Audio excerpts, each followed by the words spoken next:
ఈ దినముకై ఏర్పాటు చేయబడిన వాక్య భాగము 1 కొరింథీ రాసిన పత్రిక 2వ అధ్యాయము 9వ వాక్యాన్ని మనము చదువుకుందాం. 9వ వచనాన్ని మనము చదువుకుందాం. ఇందును గూర్చి దేవుడు తన్ను ప్రేమించి వారి కొరకు ఏవి సిద్ధపరచునో అవి కంటికి కనబడలేదు, చెవికి వినబడలేదు, మనుష్య హృదయమునకు గోచరము కాలేదు అని రాయబడి ఉన్నది. చిన్న ప్రార్థన చేసుకుందాం. ప్రేమ నమ్మకమైన మా ప్రియ మా పరలోకపు తండ్రి, ఈ 1 కొరింథీ 2వ అధ్యాయం 9వ వచనములో ఈరోజు సంఘానికి, నాకు, నా కుటుంబానికి, బయటి అందరూ వింటున్నారు వారికి కావలసిన మంచి సందేశాన్ని, మంచి వాక్యాన్ని, అలాగే యూట్యూబ్లో అందరైతే నాయన వింటున్నారో వారు ఆశీర్వదించబడాలి, వారు దీవించబడాలి, నీ మేలుడు చూడాలి, నీ కార్యాలు జరగాలి. మా సంఘాల్లో కూడా జరిగించండి, మీరు మాట్లాడండి. యేసు నామం బట్టి ప్రార్థిస్తున్నాను తండ్రి, ఆమేన్, ఆమేన్. దేవుని నామానికి మహిమ కలుగును గాక. హల్లెలూయా. ప్రభునందు ప్రియమైన దేవుని సంగమా, అపోస్తలుడైన పౌలు కొరింథీలో ఉంటున్న సంఘానికి, కొరింథీలో ఉంటున్న సంఘమునకు, కొరింథీలో ఉంటున్న పరిశుద్ధులకు, లేదా కొరింథీలో ఉంటున్న విశ్వాసులందరికీ ఈ మాటను రాస్తూ తెలియచేసే మాట ఏమిటంటే, ఇందును గూర్చిన దేవుడు తన్ను ప్రేమించే వారి కొరకు, మరలా చెప్తున్నాను, దేవుడు తన్ను ప్రేమించే వారి కొరకు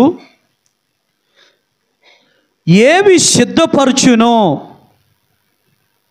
అవి కంటికి కనబడలేదు, చెవికి వినబడలేదు, హృదయములోనికి వెళ్ళనివ్వకుండా అడ్డుపరుస్తున్నాయి లేదా ఆటంకపరుస్తున్నాయి. ప్రియ దేవుని సంగమా,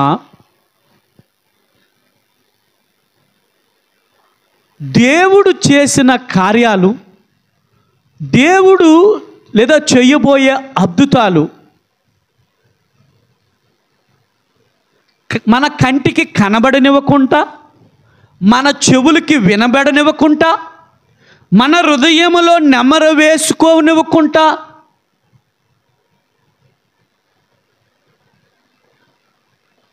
కొన్ని అపవాది యొక్క తంత్రములు మన యొక్క హృదయం అనే మనోనేత్రాలను మూసివేస్తున్నాయి.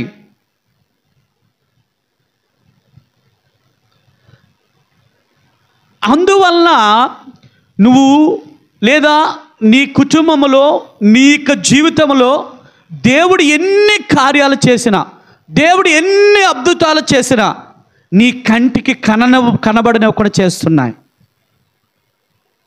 నీ చెవుకు విననివ్వకుండా చేస్తున్నాయి, నీ హృదయములోనికి వెళ్ళనివ్వకుండా చేస్తుంది. అంటే ఏదో ఒక అడ్డు అనేది, ఏదో ఒక ఆటంకం అనేది నిన్నేం చేస్తుందంటే దేవుని కార్యాలు రుచి చూడనివ్వకుండా చేస్తుంది.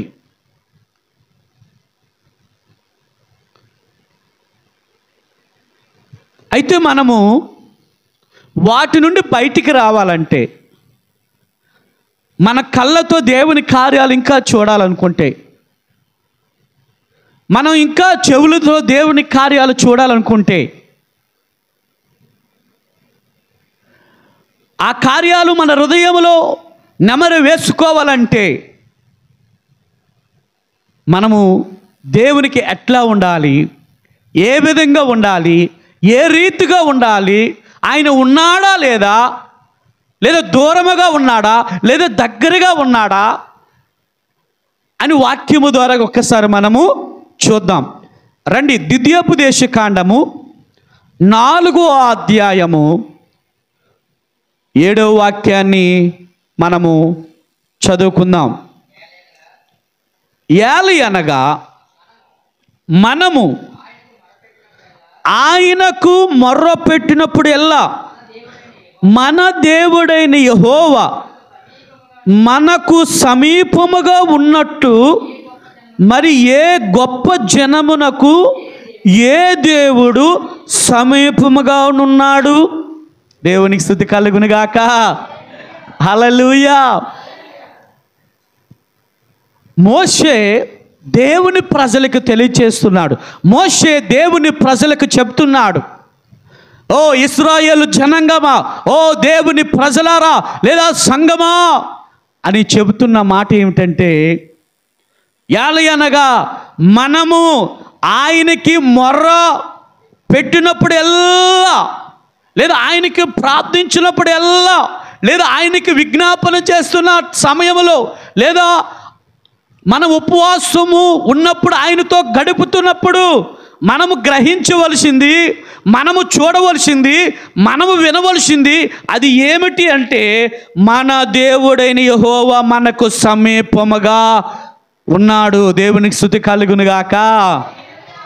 మన దేవుడు మనకు సమీపముగా ఉన్నాడు అంటే మనకు దగ్గరగా ఉన్నాడు. ఇది తెలియక దేవుడు నా ప్రార్థన వినట్లేదు, ఇది తెలియక దేవుడు నా మొర వినట్లేదు, ఇది తెలియక ఇన్ని సంవత్సరాలు నీవు అజ్ఞానములో పడిపోతున్నావేమో. కానీ పరిశుద్ధాత్మ దేవుడు మోషే ద్వారా రాయించిన ఈ మాటలు బట్టి ఈరోజు స్పష్టంగా దేవుడు మనందరితో మాట్లాడేటంటే, మనం మొరపెట్టినప్పుడల్లాట, మనం ప్రార్థన చేసినప్పుడల్లాట ఆయన మనకి ఎట్లా ఉన్నాడట? సమీపముగా ఉన్నాడు. ఆ మాట చెబుతూ అంటున్నాడు, ఏ గొప్ప జనమునకు ఈ భూమి మీద గొప్పవారు అనబడి వారు ఎందరో ఉన్నారు. ఈ భూమి మీద గొప్ప అధికారులు అనబడి వారు ఎందరో ఉన్నారు. ఈ భూమి మీద గొప్ప గొప్ప వ్యక్తులు అనబడిన వారు ఎందరో ఉన్నారు. వారికి లేని ఈ భాగ్యము, వారికి లేని ఈ యొక్క ఆధిక్యత, వారికి లేని ఈ సౌభాగ్యము దేవుడు నీకు నాకు ఈరోజు తెలియచేసే మాట ఏంటంటే, ఏ గొప్ప జనమునకు ఏ దేవుడు సమీపంగా ఉన్నాడు అంటే, వాళ్ళందరికీ లేని గొప్ప ధన్యత దేవుడు నీకు నాకు ఆ భాగ్యాన్ని ఇచ్చాడు. ఏమిటి ఇచ్చాడు అంటే, ఆయన మనకు సమీపంగానే ఉన్నాడు. ఆయన మనతో మనం నడిచినప్పుడు ఆయన మనతో ఉంటాడు. ఆయన పని కొరకు మన పరుగులు తీసినప్పుడు ఆయన మనతో ఉంటాడు. ఆయన పని చేస్తున్నప్పుడు ఆయన మనతోనే నడుస్తూ ఉంటాడు. ఆయన సేవ చేస్తున్నప్పుడు ఆయన మన పక్షమునే ఉంటాడు. ఆయన పని జరిగిస్తున్నప్పుడు ఆయన మనం ఎక్కడైతే ఒకవేళ శోధనలో పడనివ్వకుండా ఆయన మనల్ని ఏం చేస్తాడంటే తడతా ఉంటాడు, లేదా తట్టుతూ ఉంటాడు, లేదా ఏం చేస్తాడంటే మెలుకునిస్తూనే ఉంటాడు. ఆయన ఎప్పుడు మనకు సమీపముగానే ఉన్నాడు. కానీ అది నీ కంటికి కనబడట్లేదు, కానీ నీ చెవికి వినబడట్లేదు, నీ హృదయానికి ఇంకా అర్థం కావట్లేదేమో. ఒక్కసారి ఆలోచించు దేవుని సంగమా. నీ కంటికి కనబడనివ్వకుండా, నీ చెవికి వినబడనివ్వకుండా, నీ హృదయంలోనికి దేవుని కార్యాలు వెళ్ళనివ్వకుండా ఏదో అడ్డుపరుస్తుందట అంటే, ఒకే ఒకటి అడ్డుపరుస్తుంది. ఏమిటి అంటే, శాపమనే కాడి, పాపమనే కాడి, లేదా అప్పులనే కాడులు, లేదా అవమాననే కాడులు, నిందలనే కాడులు, శోధననే కాడులు, శ్రమ అనే కాడి, ఇవేం చేస్తున్నాయట? నిన్ను అడ్డుపరుస్తున్నాయి. వాటిలో నుంచి ఇప్పుడు నువ్వు బయటికి రావాలి, వాటిలో నుంచి బయటికి రావాలి, నువ్వు రావాలి. యెషయా గ్రంథం 10వ అధ్యాయము 27వ వచనములో మనం చూసినట్లయితే, అక్కడ దేవుని ఆత్మ చేత నింపబడిన ప్రవక్త అయిన యెషయా ఒక అద్భుతమైన మాటను మనకి ఈరోజు తెలియచేస్తున్నాడు. రండి చూద్దాం. యెషయా గ్రంథం 10వ అధ్యాయము 27వ వాక్యము. ఆ దినమున నీ భుజం మీద నుండి అతని బరువు తీసివేయబడును, నీ మెడ మీద నుండి అతని కాడి కొట్టివేయబడును, నీవు బలిసినందున ఆ కాడి విరగొట్టబడును. దేవునికి స్తుతి కలుగును గాక. అంటే మన కాడిని విరగొట్టేది ఏంటంటే దేవుని అభిషేకం ఒక్కటే. దేవునికి స్తుతి కలుగును గాక. అంటే అప్పులని కాడిని విరగొట్టేది దేవుని అభిషేకము. ఏమండి, పాపము శాపం అనే కాడిని విరగొట్టేది దేవుని అభిషేకము. అయితే ఈ అభిషేకాన్ని దైవజనులు పొందాలి, ఈ అభిషేకము సంఘమైన మీరు కూడా పొందాలి. దేవునికి స్తుతి కలుగును గాక. అయ్యా, నేను ఇన్నాళ్ళ నుంచి ప్రార్థన చేస్తున్నానయ్యా, అయ్యా ఆయన కార్యాలు అనుభవిస్తున్నాను కానీ గ్రహించలేకపోతున్నాను, చూడలేకపోతున్నాను, హృదయంలో నెమరు వేసుకోలేకపోతున్నాను అయ్యా. ఎందుకు అంటే నీవు మరలా ఆ పాపం అనే కాడిలోకి, అప్పులనే కాడిలోనికి, వ్యాధి అనే కాడిలోనికి, అవమానం అనే కాడిలోకి, నింద అనే కాడిలోనికి నీవు కూరికిపోతున్నావు. ఎందుకు కారణం చేతంటే దేవుని అభిషేకము నీ మీదకి లేదు. దేవుని అభిషేకము నీ మీదకి వస్తే, దేవుని అభిషేకము నీ మీద ఉంటే ఆ యొక్క పాపం అనే కాడి, అప్పు అనే కాడి ఏమవుతుందంటే దేవుడు విర్రగొడతాడు. దేవునికి స్తుతి కలుగును గాక. మన సంఘములో ప్రతి ఒక్కరు అభిషేకం పొందుదురుగాక, ప్రతి ఒక్కరు అభిషేకం కలిగి ఉందిరుగాక. చిన్న పిల్లలతో సైతం ప్రతి ఒక్కరు అభిషేకం పొందుదురుగాక, అభిషేకాన్ని పొందుకుందురుగాక. అభిషేకం లేని వారు అభిషేకంతో నింపబడుదురుగాక. దేవుని అభిషేకముతో ప్రతి విధమైన కాడి, ప్రతి విధమైన శాపము విరగొట్టబడునుగాక. ప్రతి విధమైన అభిషేకము అప్పనే కాడులు కూడా విరగొట్టబడునుగాక. నీవు ఒకవేళ ఇన్ని రోజులు బట్టి ఇంకా అప్పులతో ఒకవేళ ఇబ్బంది పడుతున్నావేమో, ఇంకా అప్పుల చేత ఇరుకులో పడిపోతున్నావేమో, అప్పుల వారు నీ ఇంటి చుట్టూ తిరుగుతున్నారేమో, అప్పుల వారు నీ ఇంటిలోకి వచ్చి నేను బాధిస్తున్నారేమో. అయితే దేవుని అభిషేకమును పొందాలి. అభిషేకం ఏం చేస్తుందంటే వాటి నుండి నిన్ను ఏం చేస్తుందట, విడిపిస్తుంది, తప్పిస్తుంది, నీ కుటుంబాన్ని రక్షిస్తుంది, ఆదుకుంటుంది, చారదీస్తుంది, నడిపిస్తుంది. దేవునికి స్తుతి కలుగును గాక. హల్లెలూయా, హల్లెలూయా. దేవుని అభిషేకము ఏం చేస్తుందట అంటే ప్రతీది కూడా డిస్ట్రాయ్ చేస్తుంది. అందుకే దేవుని అభిషేకం మనం పొందాలా పొందకూడదా? పొందాలి. దేవుని అభిషేకం పొందాలి. మొదటి సమూయేలు గ్రంథం 22వ అధ్యాయములో అక్కడ ఒక సందర్భం మనం చూడగలుగుతాం. దావీదు ఒక దగ్గర గొర్రెలు కాసుకున్న వారిని, దావీదు యొక్క యథార్థత, దావీదు యొక్క నీతి, దావీదు ప్రార్థనలోను అలాగే దేవుని స్తుతించట్లోను ముందుకు సాగుతున్న దినాల్లో దేవుడు సమూయేలుతో మాట్లాడి దావీదు ఇంటికి పంపించి, దావీదు కంటే పెద్దవాళ్ళు ఉన్నారు, అన్నదమ్ములు ఉన్నారు, వారి మీద దేవుని ప్రణాళిక, వారి జీవితాల్లో దేవుని అభిషేకము వారు పొందలేకపోయారు. కానీ దావీదు అంటే వాయిద్యము, దావీదు అంటే ప్రార్థన, దావీదు అంటే స్తుతులు వారి అన్నదమ్ముల్లో లేదు. కానీ దావీదు మీద ఉన్న, దావీదు అలాగ చేయగలుగుతున్నాడు కాబట్టి, దావీదు ఆ రీతిగా చేయగలుగుతున్నాడు కాబట్టి, అందుకే సమూయేలు ద్వారాగా దేవుడు దావీదుని ఏం చేశాడు, తైలముతో అభిషేకించాడు. అయితే దావీదు జీవితంలో దేవుని అభిషేకం ఉంది. అభిషేకం ఉన్నా సరే దావీదుకి శ్రమ వచ్చింది, దావీదుకి నింద వచ్చింది. దావీదు దుష్టుడు తరుముతున్న సమయంలో దావీదు తెలివిగాను, వివేకము కలిగి, జ్ఞానము కలిగి ఏం చేశాడంటే ప్రతి చోట దేవుని ఆత్మతో, దేవుని అభిషేకంతో నింపబడినవాడు కాబట్టి అలాగ తప్పించుకుంటూ ముందుకు వెళ్తున్నాడు. హల్లెలూయా, హల్లెలూయా, హల్లెలూయా, హల్లెలూయా. దావీదు జ్ఞానైన సొలొమోనుతో చెప్పే మాట ఏంటి తెలుసా? ఇంకను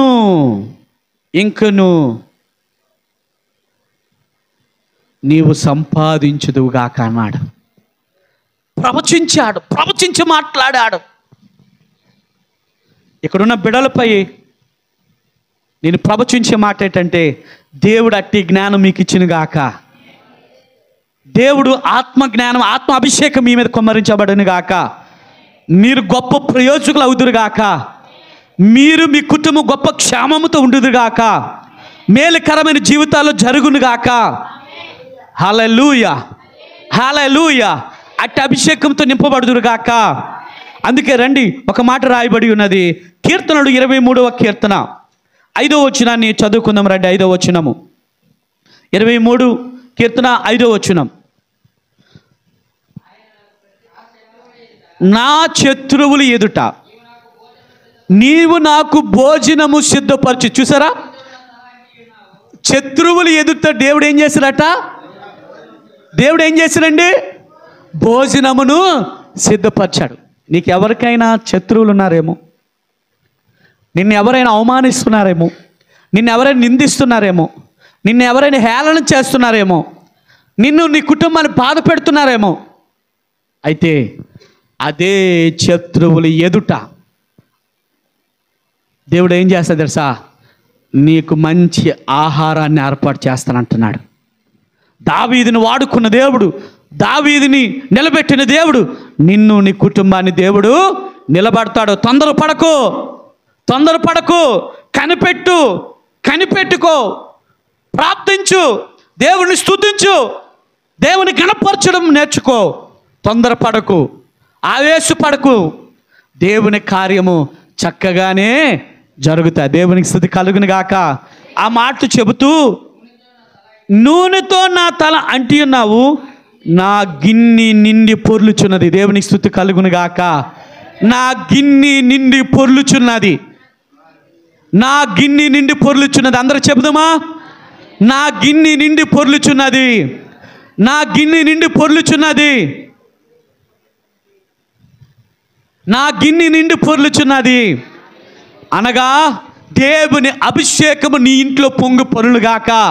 దేవుని ఆత్మాభిషేకం నీ బిడ్డల్లో పొంగు పొరులుగాక. దేవుని ఆత్మాభిషేకము నీ కుటుంబం మీద పొంగు పొరులుగాక. ఆ అభిషేకము నీ ఇంటిలో మాత్రమే కాదు, ఇరుగు పొరుగుల్లోకి వెళ్ళునుగాక. ఏ అభిషేకాన్ని నువ్వు పొందావో ఆ అభిషేకము నీవు ఎవరితో మాట్లాడుతున్నావో ఆ అభిషేకం వారిలోకి వెళ్ళునుగాక. బంధించబడిన వారు ఆ అభిషేకం పొందుదురుగాక, వారు విడిపించబడుదురుగాక. నీవు ఏ అభిషేకాన్ని పొందావో ఎదుటి వారు కూడా అదే అభిషేకాన్ని పొందుదురుగాక. దేవునికి స్తుతి కలుగునుగాక. హల్లెలూయా. నా గిన్నె నిండి పొంగు పొర్లుచున్నది. అందరూ చెబుదామా? నా గిన్నె నిండి పొంగు పొర్లుచున్నది. నా ఇంటిలో ప్రతిది కూడా పొంగు పొర్లు ఉండునుగాక. ఆశ కలిగిన ప్రాణాన్ని దేవుడు తృప్తిపరచునుగాక. దేవుని యొక్క సామర్థ్యత మనలో ఉండునుగాక. దేవుని కృప మనలో ఉండునుగాక. దేవుని మహిమ మనలో ఉండునుగాక. ఇవన్నీ ఉండాలంటే ఆత్మాభిషేకాన్ని నీవు పొందాలి. ఎప్పటి వరకు నువ్వు దేనికోసం ప్రార్థన చేసావు నాకు తెలియదు, కానీ ఈరోజు వరకు దేనికోసం నువ్వు అడిగావు నాకు తెలియదు, కానీ నీ ఆంతరంగానికి నీ మనసు తెలియాలి. అయ్యో, నేను ఎప్పటి వరకు దేవుని అభిషేకం కోసం నేను ప్రార్థన చేయలేదే. అయ్యా, నీ అభిషేకం నాకు ఇవ్వని నేను అడగలేదే. నీ ఆత్మ అభిషేకం నాకు ఇవ్వని నేను అడగలేదే. ఈ రోజు నుంచి మొదలుపెట్టు. ఆ అభిషేకం నీ రిలీజ్ అవుతుంది. ఆ అభిషేకం నీ మీద, నీ యొక్క తల మీద రిలీజ్ చేయబడుతుంది. ఆ అభిషేకం నీ కుటుంబం మీద రిలీజ్ చేయబడుతుంది. ఎక్కడైతే దేవుని అభిషేకం ఉంటుందో శత్రువులు నిన్ను ఏమి చేయలేరు. ఎక్కడైతే అభిషేకం ఉంటుందో ఏ యొక్క ఇబ్బంది నీకు కలగదు. ఎక్కడైతే అభిషేకం ఉంటుందో ఏ అప్పు కూడా నీలో ఉండదు. ఎక్కడైతే అభిషేకం ఉంటుందో ఆర్థికంగాను బంగారముతోను వెండితోను దేవుడు నిన్ను, నీ కుటుంబాన్ని అంచులుగా ఎత్తి పైకెత్తి ఉన్నతమైన స్థితిలో, ఉన్నతమైన స్థానంలో ఉంచుతాడు. దేవునికి స్తుతి కలుగునుగాక. నా గిన్నె నిండి పొర్లుచున్నదంటే నీ జీవితంలో, నీ కుటుంబాల్లో అదే విధంగా దేవుడు నెరవేర్చునుగాక. ఇల్లు లేని వారికి దేవుడు ఇల్లు ఇచ్చునుగాక. స్థలాలు లేని వారికి దేవుడు స్థలం ఇచ్చునుగాక. బిగ్గరగా చెప్పలు కూడా దేవుని నామమున మహిమపరచుదాం. హల్లెలూయా, హల్లెలూయా. అందుకే అపోస్తలుడైన పౌలు కొరింథీ సంఘములో 2వ అధ్యాయము 9వ వచనంలో చెబుతున్న మాట ఏమిటి తెలుసా? ఏమని చెప్తున్నాడంటే, దేవుడు తన్ను ప్రేమించి వారి కొరకు, అర్థమైందా? తన్ను ప్రేమించే వారికి కొరకు. నిజంగా నువ్వు దేవుని ప్రేమిస్తున్నావా? ప్రేమించి అడుగుతున్నావా? ప్రేమించి ఆయన దగ్గర నుంచి నువ్వు పొందుకోగలుగుతున్నావా? ప్రేమించి నీవు వాటిని రిసీవ్ చేయగలుగుతున్నావా? దేవుడు తన్ను ప్రేమించి వారి కొరకు ఏవి సిద్ధపరచునో, దేవునికి స్తుతి కలుగును గాక. నీ కొరకు, నా కొరకు, మనందరి కొరకు అనేకమైన వాటిని దేవుడు సిద్ధపరచుంచాడు. అనేకమైన వాటిని సిద్ధపరచుంచాడు. ఆయన సమీపముగా ఉన్నాడు. నువ్వు భయపడకు, నువ్వు దిగులు పడకు, ఏడవకు, కన్నీరు కార్చకో. దేవుని అభిషేకం నీ మీద రిలీజ్ చేస్తున్నాను. రిఖబా షందారాలవా రే బందారాలవా. దేవుని అభిషేకం మన మీద రిలీజ్ చేయబడుతుంది. దేవుని అభిషేకం మన మీద రిలీజ్ చేయబడుతుంది. ఆయన వెలుగు రిలీజ్ చేయబడుతుంది. రిసీవ్ చేసుకో, పొందుకో, ఆస్వాదించుకో. గ్లోరీ, హల్లెలూయా, హల్లెలూయా. తన్ను ప్రేమించువారు కొరకు, దేవుడు తన్ను ప్రేమించి వారి కొరకు ఏవి సిద్ధపరచునా అనేకమైన వాటిని సిద్ధపరిచాడు. ఆ సిద్ధపరిచిన వాటిని నీ కంటి కనబడిన ఒక, నీ చెవికి వినబడిన ఒక, నీ హృదయానికి అందనముకుంట చేస్తున్న ఆ కాడిని ఇప్పుడు యేసు నామములో దేవుడు విరగొట్టునుగాక. ఇప్పుడే అందరూ లేచి నిలబడదాం. ఆ పాపం అనే కాడి, అప్పు అనే కాడి, అవమానించబడిన కాడి, నిందించబడే కాడి, నిన్ను అసమాధానంతో నింపుతున్న కాడి యేసు నామములో, యేసు శక్తి గల నామములో ఆ కాడితో ఇవన్నీ ఎరగొట్టుదుముగాక. దేవుడు సిద్ధపరిచిన వాటిని మనము పొందుకుందుముగాక, మనము కలిగి ఉందుముగాక. రెండు చేతులు పైకెత్తుదాం, కళ్ళు మూసుకుందాం, ప్రార్థన చేసుకుందాం. Praise the Lord. Hallelujah, hallelujah, hallelujah. ప్రార్థన చేసుకుందాం. ఒక్కసారి రెండు చేతులు పైకెత్తుదాం. రెండు చేతులు పైకెత్తుదాం, కళ్ళు మూసుకుందాం. యేసయ్యా, ఈరోజు ఉదయకాలం నాయన, ఈ పునరుద్ధాన ఆదివారం నాడు ప్రతి విధమైన కాడి నాయన నన్ను ఇబ్బంది పెడుతుంది నాయన, నన్ను బంధించినట్టుగా చేస్తుంది నాయన. నీవు చేసిన అనేకమైన కార్యాలు కంటికి కనబడనివ్వకుండా, చెవుకి వినబడనివ్వకుండా, హృదయానికి అందనివ్వకుండా చేస్తుందయ్యా. అయ్యా, వాటిని విరగొట్టడానికి నీ అభిషేకం నాకు కావాలి. దావీదు మీద ఏ అభిషేకం ఉందో అదే అభిషేకం నాకు కావాలయ్యా. పౌలు మీద ఏ అభిషేకం ఉందో అదే అభిషేకం నాకు కావాలయ్యా. మోషే మీద ఏ అభిషేకం ఉందో అదే అభిషేకం నాకు కావాలయ్యా. అదే అభిషేకం నాకు కావాలి యేసయ్యా. అదే అభిషేకం నాకు కావాలి యేసయ్యా.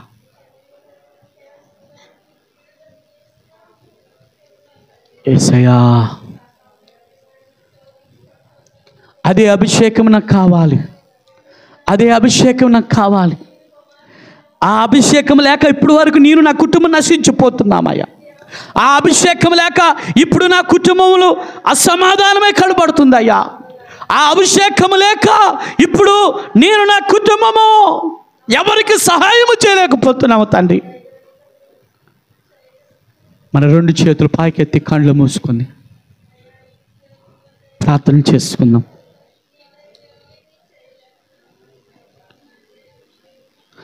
ఆకర్షించే ప్రియుడా, అందమైన దైవమా,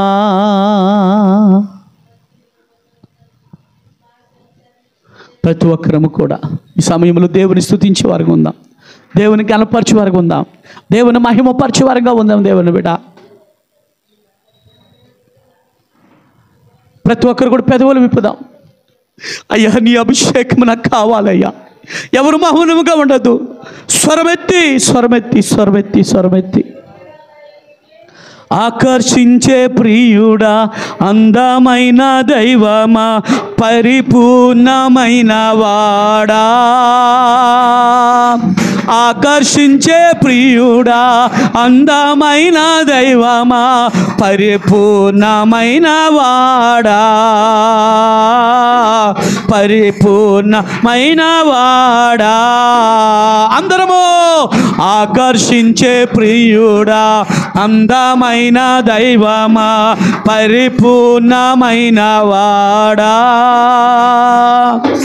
ఆకర్షించే ప్రియుడా, అందమైన దైవమా, పరిపూర్ణమైన వాడా.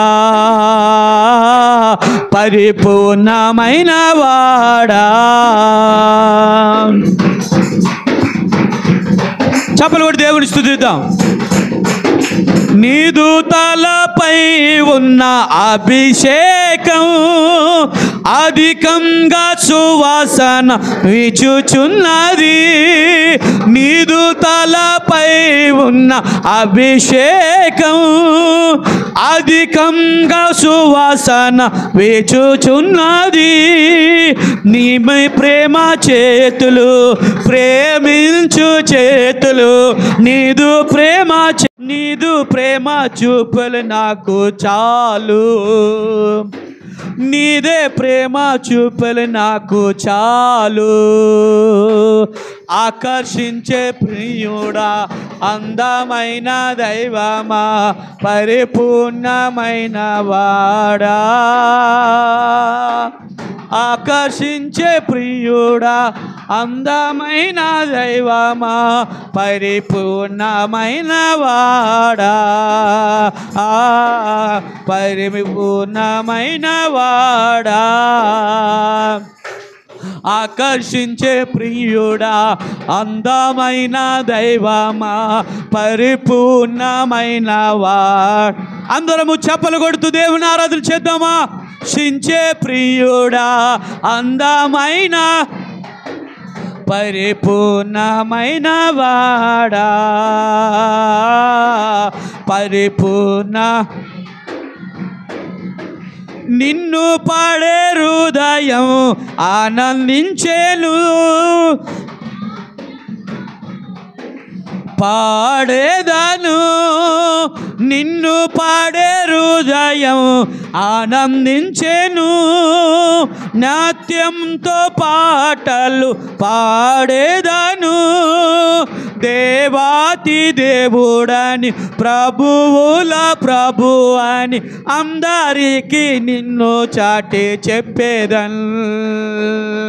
అందరికీ నిన్ను చాటి చెప్పేదను. ఆకర్షించే ప్రియుడా, అందమైన పరిపూర్ణమైన వాడా. ఆమె ఆకర్షించే ప్రియుడా, అందమైన దైవమా, పరిపూర్ణమైన వాడా. పరిపూర్ణమైన వాడా. ఆకర్షించే ప్రియుడా, అందమైన దైవమా, పరిపూర్ణమైన వాడా. ఆకర్షించే ప్రియుడా, అందమైన దైవమా, పరిపూర్ణమైన వాడా. పరిపూర్ణమైన వాడా. ప్రార్థన చేసుకుందాం. ప్రేమ కలిగిన తండ్రి, ఈరోజు నాయన నీవు చేసిన అనేకమైన కార్యాలు మా కంటికి కనబడని ఒకటి, చెవికి వినబడని ఒకటి, హృదయానికి అగోచరముగా చేస్తున్న ప్రతి ఒక్క అపవాది యొక్క తంత్రములను యేసు నజరేయుడైన యేసు శక్తి కలిగిన నామములో వాటిని ఎరగొడుతున్నానయ్యా. వాటిని విరగొడుతున్నాను తండ్రి. అయ్యా, నీ అభిషేకం మాపై ఉంచావు. ఇంకా నీ అభిషేకం అందరూ పొందలేదు, వాళ్ళందరూ పొందుదురుగాక అని ప్రార్థిస్తున్నాను. ప్రతి ఒక్కరిని మీరు సంపూర్ణంగా ఆశీర్వదించి దీవించమని, ఈ వాక్యం విని వారందరినీ బలపరచమని, 30 అంతులుగాను 60 అంతులుగాను 100 అంతులుగాను ఈ వాక్యం ఫలింపచేయమని యేసు శక్తిగల నామమున ఈ ప్రార్థన వేడుకుంటున్నాను తండ్రి. ఆమేన్. ఆమేన్ చెబుదామా? బిగ్గరగా చెబుదామా? Praise the Lord. హల్లెలూయా.